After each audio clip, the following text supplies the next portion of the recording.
जय झूलेलाल। मुंहिंजो नालो रितिका भाटिया आहे। मां तव्हांखे हिकु आखाणी ॿुधायां। आखाणी जो नालो आहे सेकार जो फल। हिकु नदी जे किनारे हिकु पीपड़ जो वण हो। हुन वण ते हिकु कबूतर वेठो हो। नदी जे किनारे हिकु माकोड़ी पई घुमी। ओचितो ई ओचितो छोली अचनि सभु वो माकोड़ी पाणी में कीची वई ऐं गोता बि खाधई।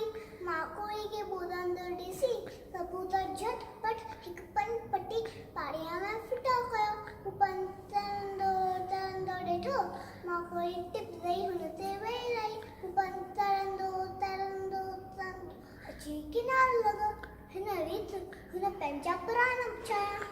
माकोड़ी लख लख थोरा कबूतर जा मरने लॻी। हिकिड़ी माकोड़ी छा ॾिठो हिकु पंहिंजे मारी जो तीर जो निशाने पियो उड़ाए। माकोड़ी वञी हुनजे पेर में चक पातो। हुनजो तीर घुसी वियो। वरता कबूतर उॾामी विया। हिन नमूने औखीअ में शिकार करणु खपे। हिन हिकु ॿिए जी जान बचाया। असांखे बि शिकार करणु खपे। जय झूलेलाल।